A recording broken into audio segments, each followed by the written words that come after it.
धार्मिक मान्यताओं के अनुसार ज्येष्ठ मास में आने वाले मंगलवार का महत्व कई गुना अधिक माना गया है। इस मंगलवार को बड़ा मंगल अथवा बुढ़वा मंगल कहा जाता है। बड़ा मंगल एक ऐसा शक्तिशाली तथा पुण्यकारी दिन है जो केवल पूजा का दिन ही नहीं बल्कि भाग्य बदलने का दिन माना जाता है।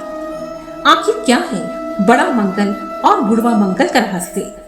तो आइए सुनते हैं बड़ा मंगल और बुढ़वा मंगल की सुंदर पौराणिक कथाएं। यह कहानी है त्रेता युग के उस काल की जब भगवान श्री राम अपनी पत्नी सीता की खोज में वन वन भटक रहे थे।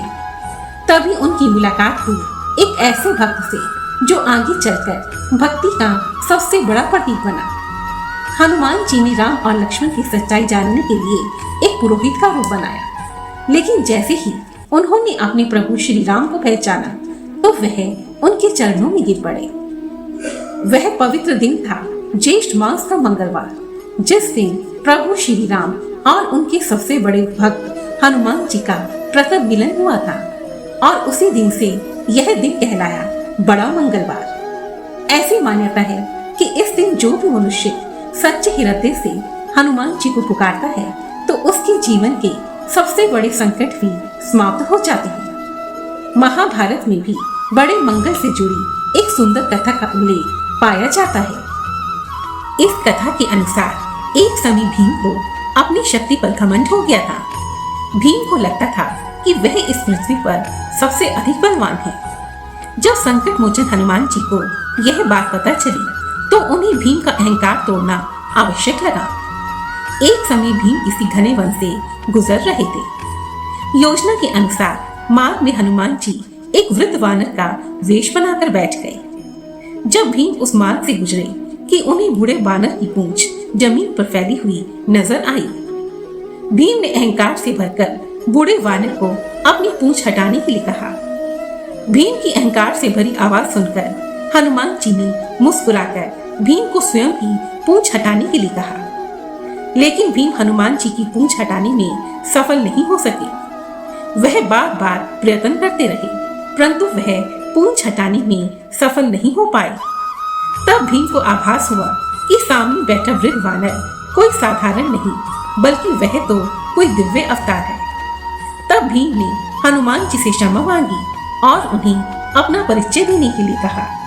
इस प्रकार हनुमान जी ने अपना परिचय भीम को दिया। तब भीम शर्मिंदा होकर हनुमान जी के चरणों में गिर पड़े। कहा जाता है कि यह घटना ज्येष्ठ मास के मंगलवार को घटी थी और इसी कारण इसे बुढ़वा मंगलवार कहा गया। एक अन्य पौराणिक कथा के अनुसार जब हनुमान जी प्रभु श्री राम का संदेश पहुंचाने के लिए दूत बनकर लंका में गए थे, तब रावण ने अहंकार में आकर हनुमान जी की पूंछ में आग लगा दी। इसके बाद हनुमान जी ने रावण का अहंकार तोड़ते हुए पूरी सोने की लंका में आग लगा दी। यह घटना ज्येष्ठ मास के मंगलवार के दिन घटी थी, इसी कारण इसे बड़ा मंगलवार कहा गया।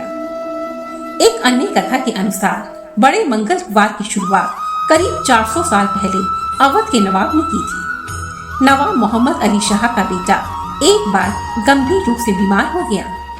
उनकी बेगम रूबिया ने कई जगह इलाज करवाया, परंतु वह ठीक नहीं हुआ।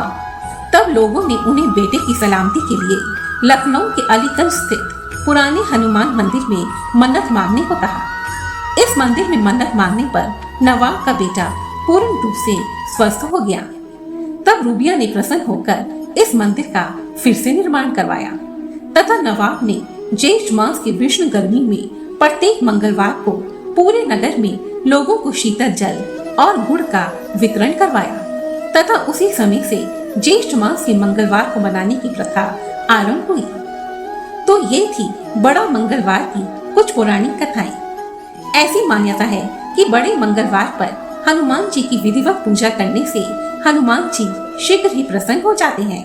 इस दिन हनुमान मंदिर जाकर हनुमान जी को चमेली के तेल में सिंदूर मिलाकर चोला चढ़ाना चाहिए तथा बूंदी के लड्डू, इमरती या गुड़ चने का भोग लगाना चाहिए तथा हनुमान चालीसा, सुंदरकांड तथा बजरंग बाण का श्रद्धा से पाठ करना चाहिए। ऐसा करने से संकट मोचन हनुमान जी प्रसन्न होकर मनुष्य के सभी संकटों का नाश कर देते हैं। प्रेम से बोलिए बजरंग बली की जय, संकट मोचन हनुमान जी की जय। धन्यवाद।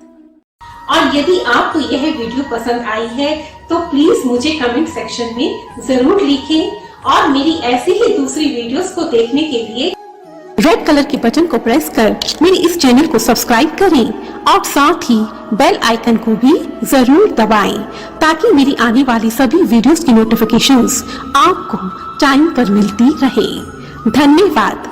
जय माता दी।